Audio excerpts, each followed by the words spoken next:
Officer Marcus Hayes never believed in signs from above until the night a German shepherd's haunting howl shattered the silence outside his precinct. What started as a noise complaint turned into the most shocking discovery of his 15-year career. A loyal companion refusing to leave, a mystery hidden in plain sight, and a truth so heartbreaking it would bring an entire police station to tears. This wasn't just another call. This was a story of devotion that would change everything.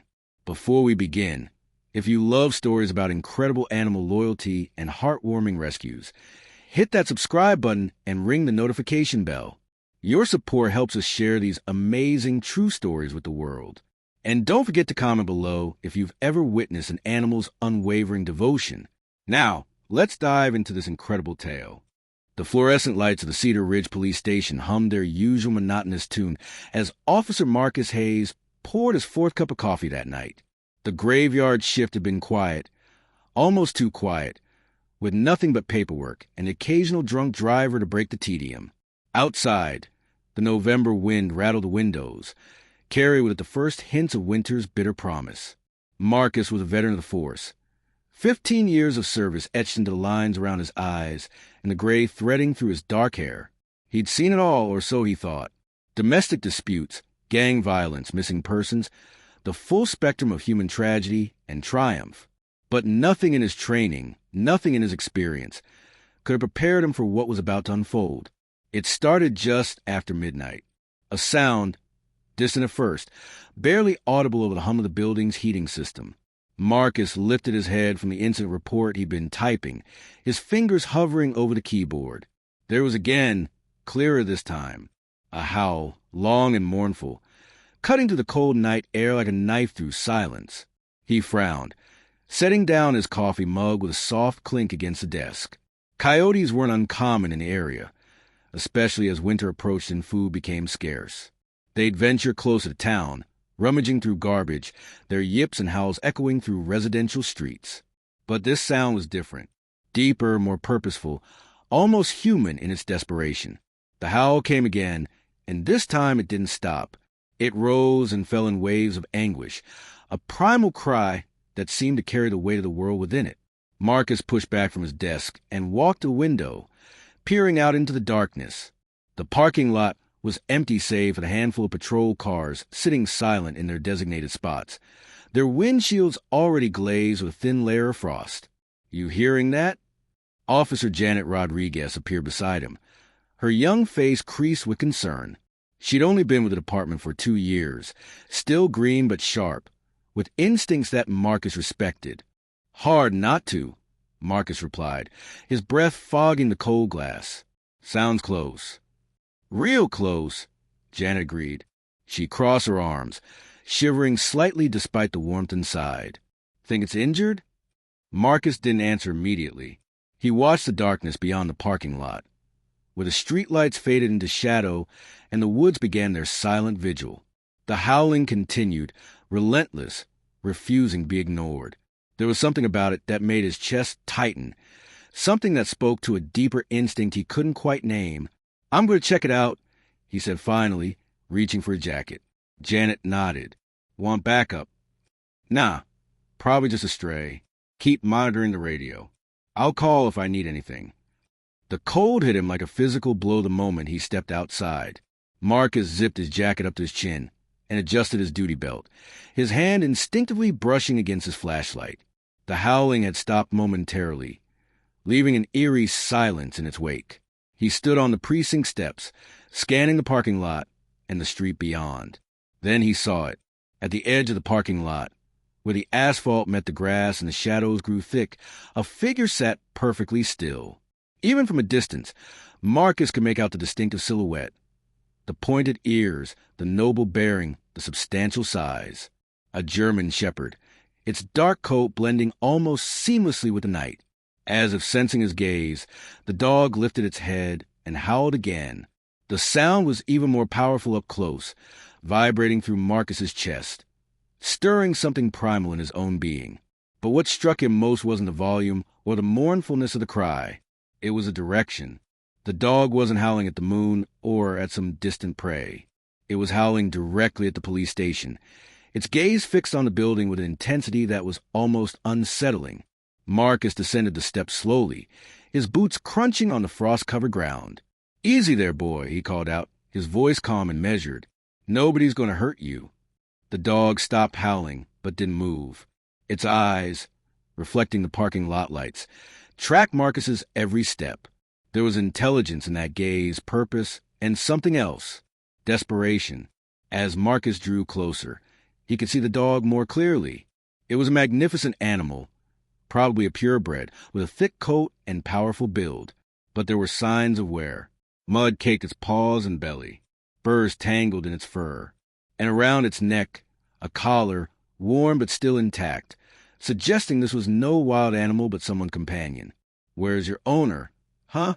Marcus asked, stopping about 10 feet away. He crouched down, making himself less threatening. "You lost."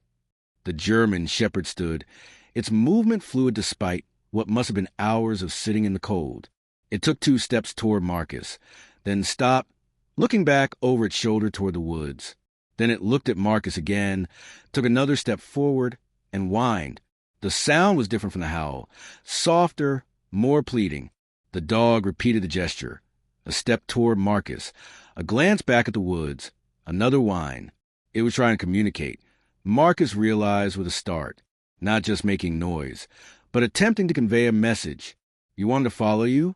Marcus asked, feeling slightly ridiculous talking to an animal as if it could understand. But the dog's response erased any doubt. It barked once, sharp and insistent, then trotted several steps toward the woods before stopping and looking back. Marcus's instincts, honed by years on the force, suddenly kicked into high gear. This wasn't normal animal behavior. Dogs didn't show up at police stations in the middle of the night and try to lead officers into the woods unless something was seriously wrong.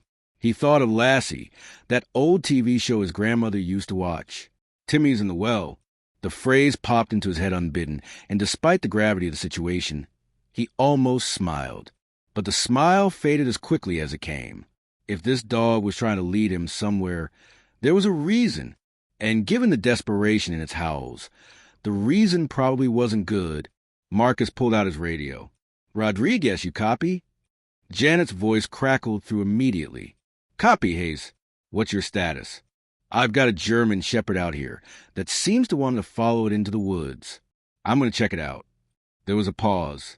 "You're following a dog into the woods at midnight?" "I know how it sounds," Marcus replied, watching as the dog waited patiently, its eyes never leaving him. "But something's not right here. This animal is trying to tell me something. I'm going to see what it is." "Want me to come with?" Marcus considered it, then shook his head, even though she couldn't see him. "No, stay by the radio. If I'm not back in 30 minutes, or if you don't hear from me, send back up to the Northwoods behind the station." "Roger that. Be careful, Marcus." "Always am." He clipped the radio back to his belt and looked at the waiting dog. "All right, partner. Show me what's so important." The German shepherd's tail wagged once, a brief acknowledgement. Then it turned and trotted purposefully toward the tree line. Marcus followed, his hand on his flashlight, but not yet drawing it. As they left the parking lot lights behind and entered the darkness of the woods, he couldn't shake the feeling that he was about to stumble onto something that would haunt him for the rest of his life. The dog moved with confidence through the underbrush, following what Marcus's trained eye recognized as a deer trail. The officer had to work to keep up, his flashlight beam bouncing as he navigated roots and low-hanging branches. The German shepherd would occasionally stop, waiting for Marcus to catch up, its patience remarkable given the urgency it had displayed earlier. They'd been walking for perhaps 10 minutes when Marcus noticed something that made him stop in his tracks. On a tree trunk, at about chest height, were scratches. Fresh ones, deep gouges in the bark that could only have been made by something with claws, something trying desperately to mark a trail. "You've been coming back and forth," Marcus murmured, running his fingers over marks. "How many times, boy? How long have you been trying to get someone's attention?" The dog whined and pushed ahead, the urgency returning to its movements. Marcus quickened his pace, his heart rate climbing. Whatever was out here, the dog had been trying to reach it for what must have been hours, maybe longer. If you're as captivated by this story as we are, don't forget to leave a comment telling us what you think is in those woods. And hit that subscribe button so you never miss another incredible story of animal heroism. Now, let's continue. The terrain began to slope downward, and Marcus had to slow his pace to avoid sliding on the carpet of wet leaves. The dog navigated the descent with ease, its paws finding purchase where Marcus's boots struggled. The sound of running water grew louder, suggesting they were approaching one of the many small creeks that threaded through the woods surrounding Cedar Ridge. Then, suddenly, the dog stopped. It stood rigid, its ears forward, staring at something Marcus couldn't yet see. A low whine escaped its throat. Different from before, this wasn't urgency or determination. This was grief. Marcus raised his flashlight, the beam cutting through the darkness ahead. What he saw made his blood run cold, and his training kick into overdrive. Marcus's flashlight beam swept across the scene, and for a moment, his brain struggled to process what his eyes were seeing. The creek below had carved out a small ravine over countless years, its banks steep and treacherous. At the bottom, partially submerged in the shallow water, was an overturned pickup truck, its wheels pointing skyward like the legs of a dead beetle. Jesus, Marcus breathed, already reaching for his radio. But the German shepherd's bark stopped him. The dog was scrambling down the embankment, sliding and clawing its way toward the wreckage with renewed desperation. "Wait!" Marcus called out, but the dog didn't listen. It reached the bottom and immediately began circling the truck, barking frantically at the driver's side door. Marcus keyed his radio with trembling fingers. "Rodriguez, I need you to send emergency services to my location immediately. I've got an overturned vehicle in the North Woods ravine, approximately half a mile from the station. Possible occupant still inside. Copy that. Dispatching now. Marcus, are you okay?" "I'm fine. Just send everyone. And fast." He didn't wait for her response. Marcus half slid, half climbed down the embankment, his flashlight clenched between his teeth, both hands grabbing at branches and roots to control his descent. Loose rocks skittered beneath his boots, and he felt his ankle twist painfully on a hidden root. But he didn't stop. The water at the bottom was ice cold, soaking through his boots immediately. Marcus splashed toward the truck, the German shepherd's barking echoing off the ravine walls. Up close, the damage was extensive. The truck had clearly rolled multiple times before landing here, its roof crushed, windows shattered, metal twisted and torn. "Cedar Ridge Police," Marcus shouted, shining his light through the broken driver's side window. "Is anyone in there? Can you hear me?" The German shepherd whined and pawed at the door, its claws scraping against metal. Marcus gently pushed the dog aside, trying to peer into the cab. The interior was a chaos of deployed airbags, broken glass, and debris. And there, hanging upside down, still secured by a seatbelt, was a man.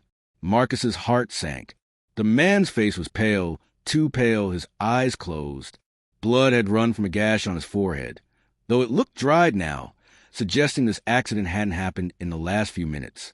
How long had this poor soul been out here? Hours? Days? "Sir," Marcus called, reaching through the shattered window to feel for a pulse. His fingers found the man's neck, pressing against cold skin. For a terrible moment, he felt nothing. Then, faint and thready, a pulse. Weak, but there. "He's alive," Marcus said, moored himself into the dog, though the German shepherd seemed to understand. It whined again, this time with what sounded like relief, and pressed its nose against Marcus's arm. Marcus keyed his radio again. "Rodriguez, victim is alive but unconscious. Pulse is weak. We need that ambulance now. And get me fire and rescue. He's trapped in the vehicle. ETA 7 minutes on ambulance. 10 on fire and rescue." Janet's voice came back, tight with tension. "Hang in there, Marcus." 7 minutes. In trauma situations, 7 minutes could be the difference between life and death. Marcus looked at the man again, assessing the situation with the clinical eye of someone who'd been first on scene at dozens of accidents. The man was hanging upside down, which meant blood had been pooling in his head. Not good. The temperature had to be in the low 30s, and he'd been out here for who knew how long. Hypothermia was a serious concern. But the biggest problem was the truck itself. The roof had crushed down, pinning the driver's door shut. The entire vehicle was unstable, wedged at an angle against the creek bank. One wrong move could shift it, potentially crushing the victim further or drowning him in the creek. Marcus made a decision. He couldn't extract the man himself, not without proper equipment. But he could do something to stabilize him, to buy time until help arrived. "Okay, buddy, I need you to back up," Marcus said to the dog, gently pushing away from the truck. To his surprise, the German Shepherd obeyed, retreating several feet, but keeping its eyes locked on the vehicle. Marcus stripped off his jacket, ignoring the immediate bite of the cold, and carefully reached through the window again. The man's head was hanging at an awkward angle, putting stress on his neck. Marcus wadded up his jacket and gently worked it behind the man's head and shoulders, providing support. "I've got you," Marcus murmured, his hand resting on the man's shoulder. "Help is coming. Just hang on a little longer. Your dog made sure of that. He's a good boy, you know that? Best partner I've ever had." The German Shepherd whined at the sound of its praise, tail wagging weakly. Marcus pulled out his flashlight again and did a more thorough visual inspection of the man. He appeared to be in his 50s, dressed in work clothes, jeans, and a flannel shirt. There was a name patch on the shirt, Robert. His right leg was bent at an unnatural angle, definitely broken. More blood stained his shirt on the left side. Internal injuries, probably. As Marcus's light swept the interior of the cab, something caught his eye. On the passenger seat, miraculously still intact, was a phone. Marcus's pulse quickened. He carefully reached across the victim, stretching until his fingers brushed the device. He managed to hook it and pull it free. The screen was cracked but lit up when he pressed a button. No signal. Not surprising given they were in a ravine, but the phone wasn't locked. The wallpaper made Marcus's chest tighten. A photo of Robert with a German Shepherd, both grinning at the camera, a lake in the background. Summer vacation, probably. Better times. Marcus scrolled through the recent calls. The last one, time-stamped 8:47 p.m. the previous evening, was to someone labeled Sarah, wife. The call had lasted less than 10 seconds. Robert had been trying to call for help when he crashed, or maybe right after.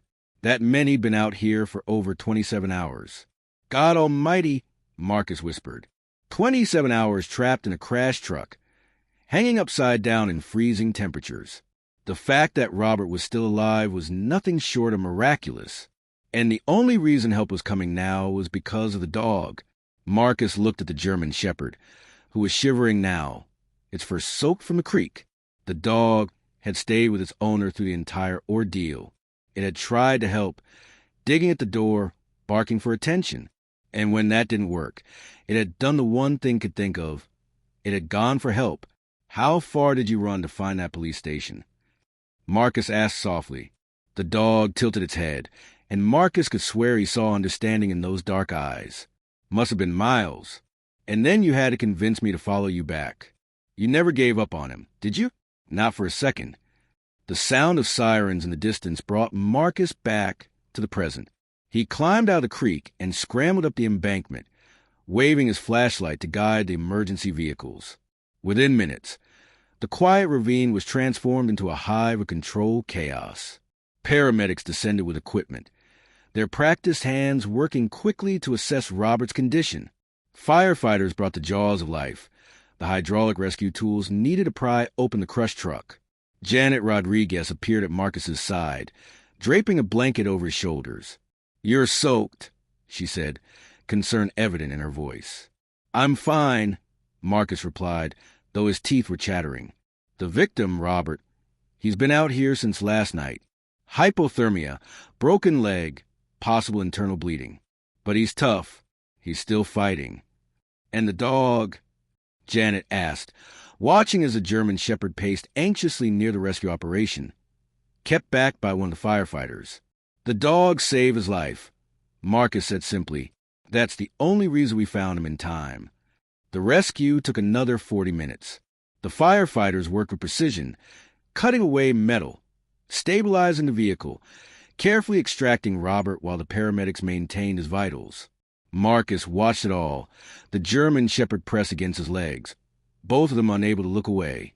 Finally, Robert was free, strapped to a backboard, an oxygen mask over his face.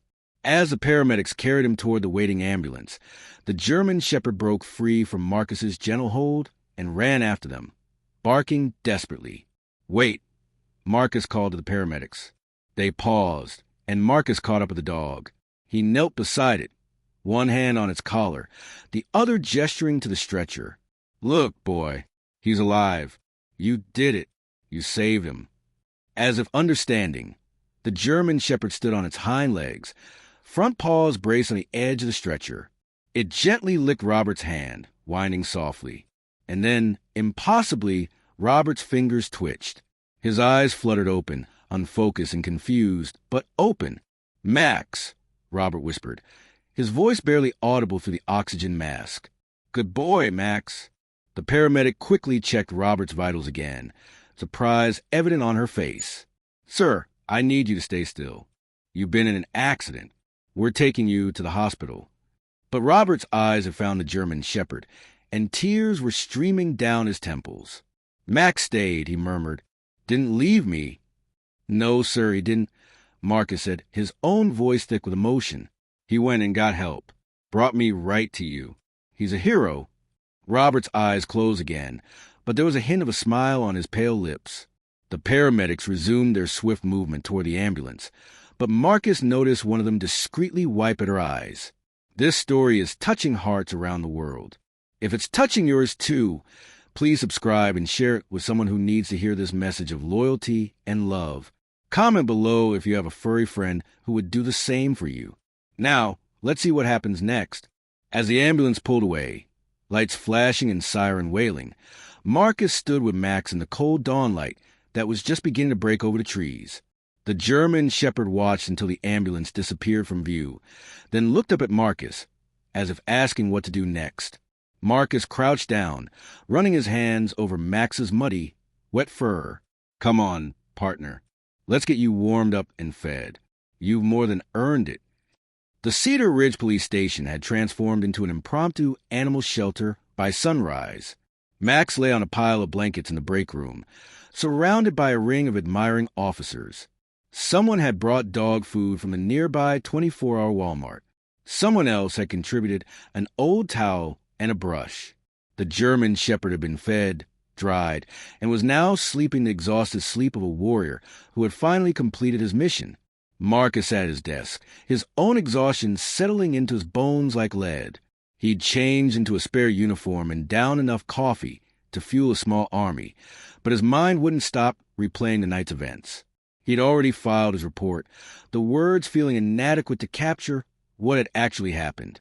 How do you explain in bureaucratic language that a dog had displayed more dedication and problem-solving ability than some humans?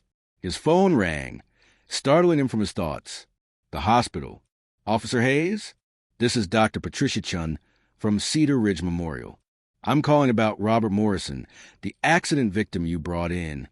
Marcus sat up straighter. "How is he?" "Critical but stable," Dr. Chin replied, and Marcus could hear the controlled relief in her voice. "He's got a compound fracture of the right femur, 3 broken ribs, a punctured lung, and severe hypothermia.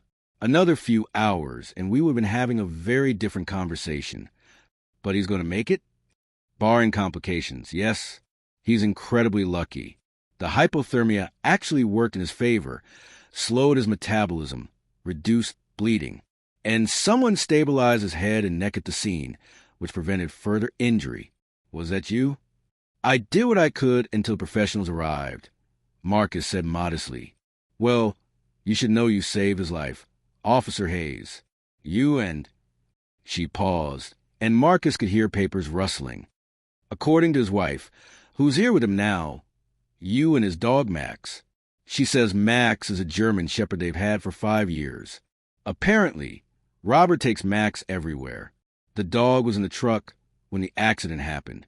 Marcus's chest tightened. "Max was in the accident too?" "According to the wife, yes. But dogs are resilient. I'm guessing he managed to get out through a broken window. The wife wants to know about Max." "Is he?" "He's here at the station, sleeping."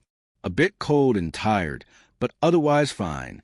He's the real hero in all this, Doctor. He found me, led me right to the crash site. Without him, we never would have found Robert in time. Remarkable, Dr. Chin said softly. Sarah, Mrs. Morrison, she's very anxious about Max. When can she get him?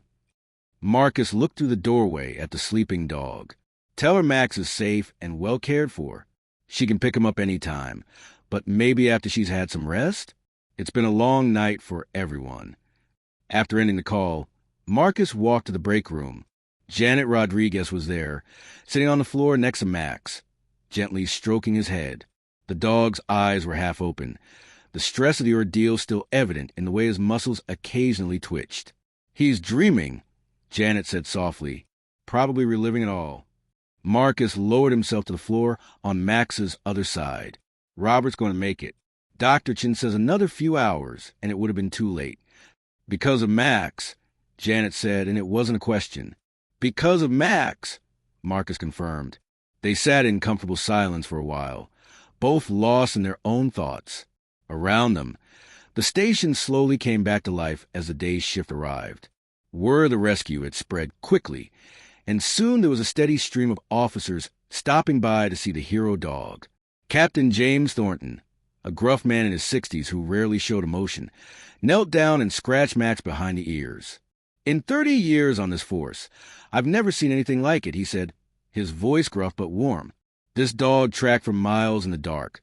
Found our station specifically, not a house or another building, but the one place where he knew he could get help, then led one of our officers right back to his owner. The intelligence, the loyalty, it's extraordinary. He knew time was running out, Marcus said. You could see it in his eyes and the way he moved. He was desperate, but he never panicked. He had a plan, and he executed it perfectly. Thornton nodded slowly. We should do something to recognize this. A commendation, maybe. I know we don't typically give award to animals, but this case is exceptional. By mid-morning, the local news had gotten wind of the story. A reporter named Michelle Torres from Channel 7 arrived at the station, camera crew in tow. Captain Thornton agreed to a brief interview, with Marcus and Max present. As the cameras rolled, Marcus recounted the night's events, trying to keep his voice steady and professional despite the emotion that kept threatening to break through. Max sat beside him, calm and dignified, as if understanding the importance of the moment. Officer Hayes, Michelle asked, in your 15 years with the Cedar Ridge Police Department, have you ever experienced anything like this?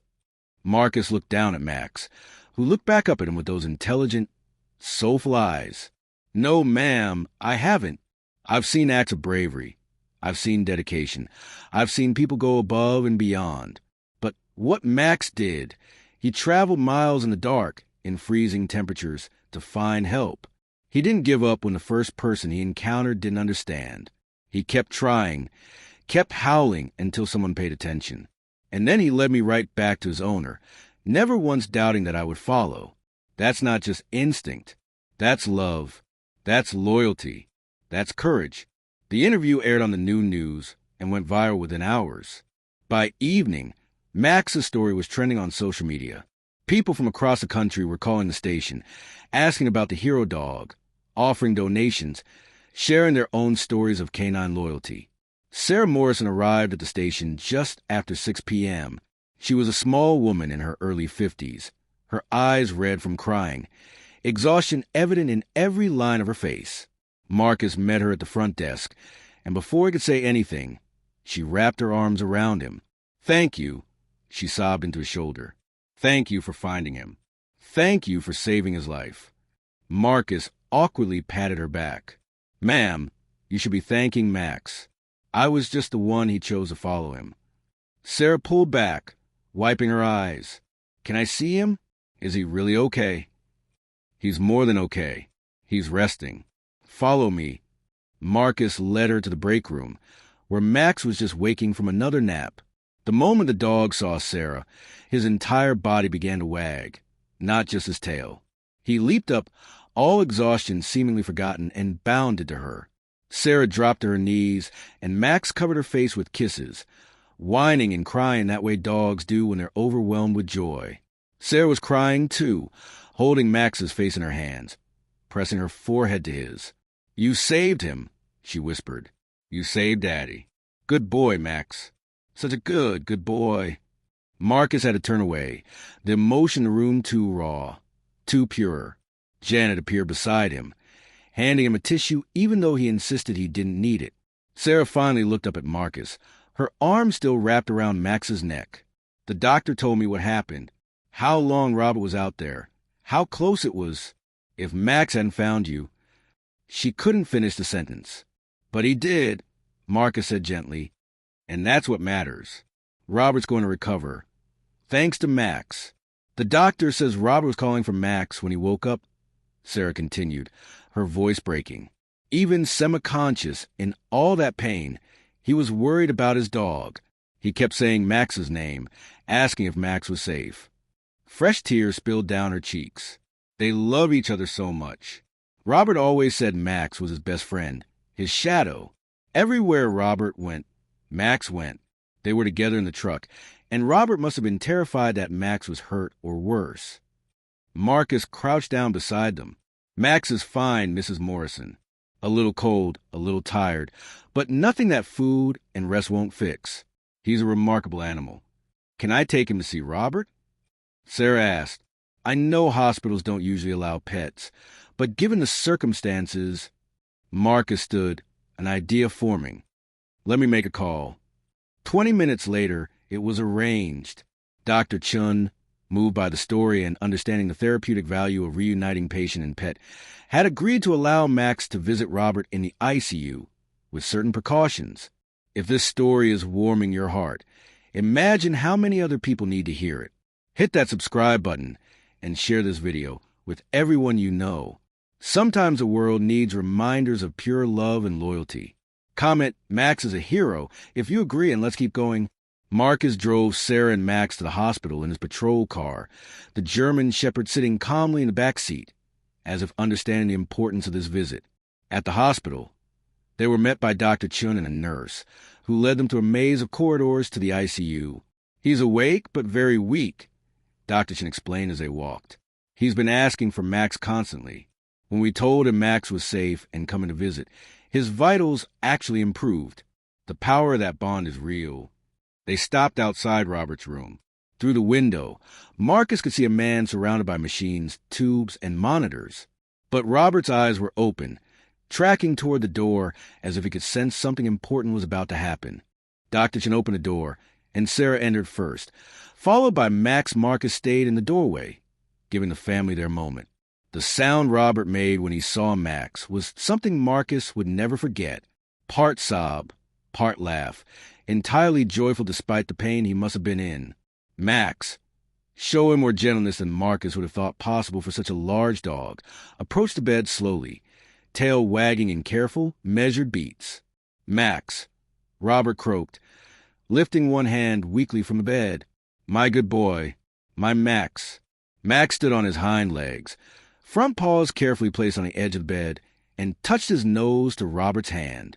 The monitors beeped steadily, reassuringly, as man and dog reconnected. "He saved you, honey," Sarah said, standing on Robert's other side, her hand stroking his arm. "He went for miles to find help. He led the police right to you." Robert's tears flowed freely now, dripping onto his pillow. "I knew you would," he whispered to Max. "Knew you'd find a way. Good boy. Best boy." Dr. Chin checked her watch. 5 minutes. Then Max needs to go. "We don't want to tire you out, Robert." But in those 5 minutes, Marcus witnessed something that reaffirmed his faith in the bonds between humans and animals. Robert and Max simply existed together, connected by something far deeper than training or habit. This was pure love, tested by the cruelest circumstances and proven unbreakable. As they prepared to leave, Robert called out weakly, "Officer?" Marcus stepped into the room. "Yes, sir." "Thank you for listening to him, for trusting him, for bringing him back to me." Marcus felt his throat tighten. "Sir, Max did all the hard work. I just followed the best partner I've ever had." 3 weeks later, Marcus stood on the steps of Cedar Ridge City Hall. the November sun actually showing some warmth for the first time in days. Next to him sat Max, wearing a custom-made vest that read, Honorary K-9 Unit, Cedar Ridge PD. The German shepherd sat with perfect posture, his attention focused forward, every inch a professional officer. The small plaza in front of City Hall was packed with people.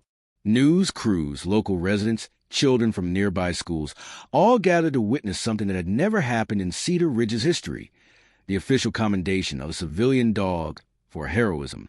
Robert Morrison was there too, seated in a wheelchair, his leg in a cast, his face still bearing the fading bruises from his ordeal. But his smile was bright and genuine as he watched his beloved companion receive recognition for saving his life. Sarah stood behind him, one hand on his shoulder, the other occasionally wiping tears from her eyes.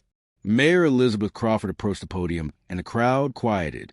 Ladies and gentlemen, we're gathered here today to recognize an act of extraordinary courage and loyalty. 3 weeks ago, a German shepherd named Max did something remarkable.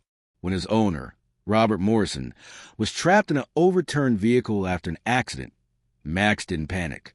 He didn't run away. Instead, he traveled over 4 miles in freezing temperatures in the dark to find help. The mayor paused, looking down at Max, who remained perfectly still. Max found the Cedar Ridge police station and refused to leave until someone understood his message.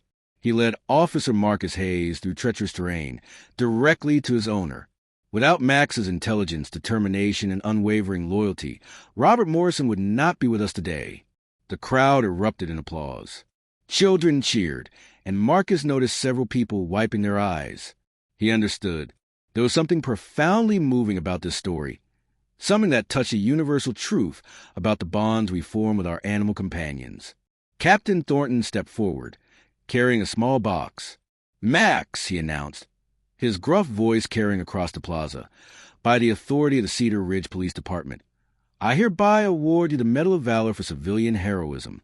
You are also granted the title of Honorary K-9 Officer, with all the respect and privileges that entails. Thornton opened the box, revealing a gleaming medal attached to a blue ribbon.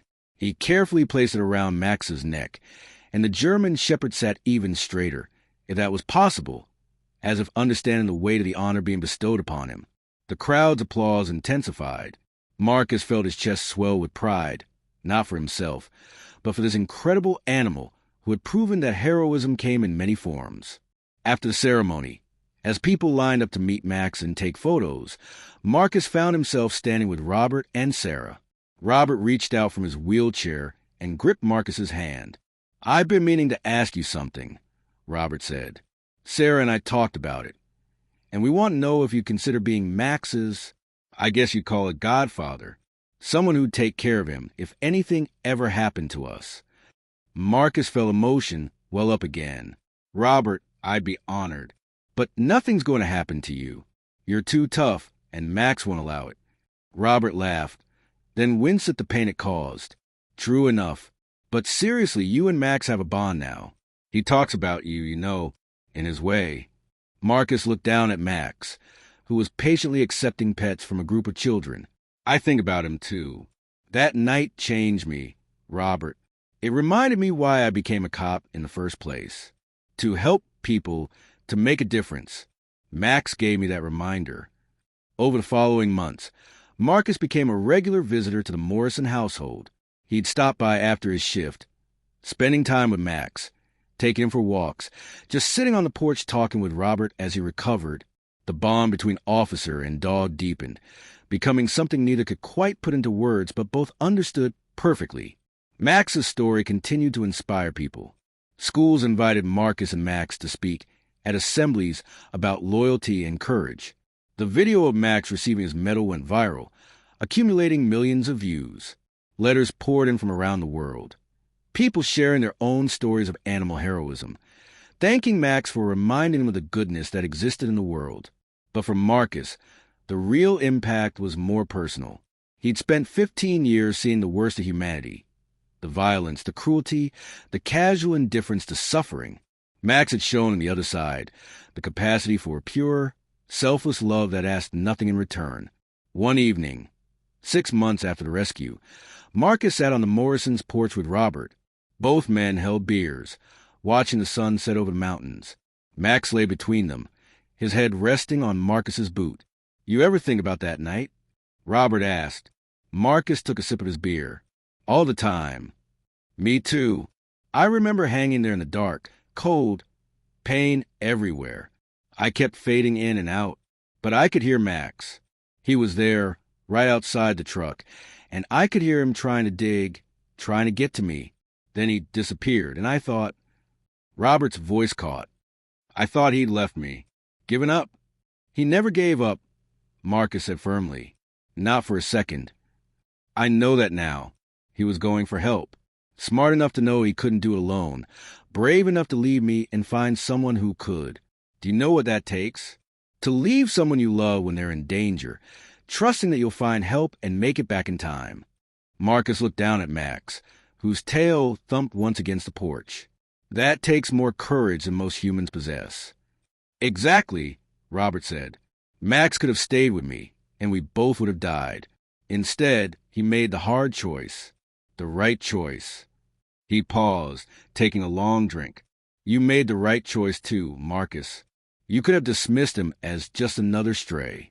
You could have called animal control and gone back inside where it was warm. But you trusted him. You followed him into those woods in the middle of the night because something told you it mattered." "My instincts have kept me alive this long," Marcus replied. "That night, they were screaming that Max wasn't just any dog, that he needed help, and whatever he was trying to tell me was life or death. Well, your instincts were right. You saved my life, Marcus. You and Max together." They sat in comfortable silence as the sky darkened, three beings bound by a night of terror that had become a testament to the best of what loyalty, courage, and trust could achieve. The Cedar Ridge Police Department made Max their official mascot. His picture hung in the station lobby, and new recruits heard his story as part of their orientation. "This," instructors would say, "is what we're supposed to be." Max didn't think about the danger, didn't calculate the odds. He just knew someone needed help, and he did whatever it took to get that help. That's the standard we're called to meet every single day. Max attended department events, always dignified, always calm. Children loved him, and he seemed to understand his role as an ambassador, accepting their enthusiastic pets and hugs with patience. But everyone who knew his story saw past the gentle demeanor to the steel underneath, the unbreakable that had carried him through miles of darkness to save the person he loved most. Years passed. Robert made a full recovery, returning to his job as a construction foreman. Sarah often said that Max aged more slowly after that night, as if having completed his great mission, he'd earned the right to a long, peaceful life. Marcus eventually made detective, but he never forgot the lesson Max taught him. On difficult cases, when the leads dried up and frustration mounted, he'd think of Max's persistence, his refusal to give up, and somehow that would give him the strength to keep going, to follow one more lead, to knock on one more door. On the 5th anniversary of the rescue, the police department held a small ceremony. Marcus was there, of course, as were Robert and Sarah. Max, now a distinguished older gentleman with a graying muzzle, sat calmly as the mayor declared November 15th to be Max Day in Cedar Ridge, a day to honor animal heroes and the bonds between humans and their companions. After the ceremony, as people mingled and shared stories, Marcus found a quiet moment alone with Max. He knelt beside the German shepherd, looking into those still intelligent eyes. "You changed my life, you know that?" Marcus said softly. "That night, I was just going through the motions. 15 years on the job, I'd seen everything, done everything. I thought I knew all there was to know about courage and duty. Then you showed up and taught me that I didn't know anything at all." Max leaned forward and licked Marcus's face once, gently. His tail wagged slowly. And in that moment, Marcus felt a connection that transcended species, language, or logic. It was pure understanding, pure affection. "Thank you," Marcus whispered, "for everything. If this story has touched your heart, please take a moment to subscribe to our channel. Share Max's story with everyone you know, because in a world that sometimes feels dark, we all need reminders of the light. Comment below and tell us about the loyal companions in your life. Your support helps us bring more incredible true stories like this one to viewers around the world. Remember, behind every great rescue is someone who chose to pay attention, to care, to act. Be that someone. As the sun set on that anniversary day, Marcus drove home with Max sitting in the passenger seat, a privilege the German Shepherd had earned 5 years earlier. They drove through Cedar Ridge, past the police station where it all began, past the woods that held that fateful ravine, through a town that would forever remember the night a dog's howl changed everything. Max stuck his head out the window, ears flapping in the wind, looking for all the world like any other happy dog enjoying a car ride. But Marcus knew better. He knew that beneath that ordinary exterior was a heart of absolute loyalty, a spirit of unbreakable courage, and a soul that had stared into the darkest night and refused to let darkness win. Some heroes wear badges, some wear capes, and some, the very best ones, wear fur and answer to names like Max. The story of Officer Marcus Hayes and Max the German Shepherd became legend in Cedar Ridge and beyond. It was told in classrooms and training academies, shared on social media, featured in documentaries. But for those who were there, who lived through it, the story meant something deeper. It meant that loyalty is not just a word, but force powerful enough to overcome any obstacle. It meant that courage isn't the absence of fear, but the decision to act despite it. It meant that the bonds we form with others, whether human or animal, can literally mean the difference between life and death. And it meant that sometimes on cold November nights, when the world seems dark and hope feels distant, salvation might arrive on four paws, with a howl that refuses to be ignored. Max lived to be 14 years old, a remarkable age for a large breed. When he finally passed, peacefully in his sleep with Robert and Sarah beside him, the entire Cedar Ridge Police Department attended his funeral. Marcus gave a eulogy, his voice breaking as he recounted the night that changed his life. Max wasn't just a hero for one night, Marcus told the gathered crowd. He was a hero every day of his life. He showed us that love is action, that loyalty is sacrifice, and that courage is simply refusing to give up on those we love, no matter the cost. He made me a better officer and a better man. I will miss him every day for the rest of my life. Max was buried in the Morrison family plot, with full honors. His medal was placed in a shadow box and hung in the Cedar Ridge Police Station, where it remains to this day. Beneath it, a plaque reads, Max, Honorary K, 9 Officer Medal of Valor for civilian heroism in recognition of extraordinary courage, unwavering loyalty, and service above self November 15th. 2019, a hero who proved that the greatest love casts out all fear. Years later, Marcus retired from the force, but he never stopped telling Max's story. He visited schools, youth groups, community centers, sharing the lessons that a German Shepherd had taught him one cold November night. And sometimes, on quiet evenings, Marcus would drive out to the woods behind the old police station. He'd walk the trail that Max had led him down, stopping at the ravine where Robert's truck had been. The creek still babbled there, indifferent to the miracle that had unfolded on its banks. Standing in that spot, Marcus could almost hear the echo of desperate howls, feel the urgency of Max's determination. He'd remember the weight of Max's medal, the warmth of his fur, the intelligence in his eyes. And he'd smile, knowing that somewhere Max was resting easy, his mission complete, his legacy secure. Because Max had done more than save one life that night. He'd reminded an entire community, and eventually the world, of what really matters: loyalty, love, courage, and the unbreakable bonds that make us who we are. The howl that shattered the night became a call that echoed through years, touching countless lives, inspiring countless acts of courage and compassion. Max's story proved that heroes come in all forms, that love knows no boundaries, and that sometimes the most profound truths are taught not through words, but through actions. And that is a legacy that will never die. The end. Thank you for watching Max's incredible story. If you enjoyed this video, please subscribe and hit the notification bell so you never miss another inspiring true story. Share this video with your friends and family, and comment below to tell us how Max's story has inspired you. Remember to check out our other videos about amazing animal heroes and the humans whose lives they changed. Together, we can spread these messages of hope, love, and loyalty to every corner of the world. See you in the next story.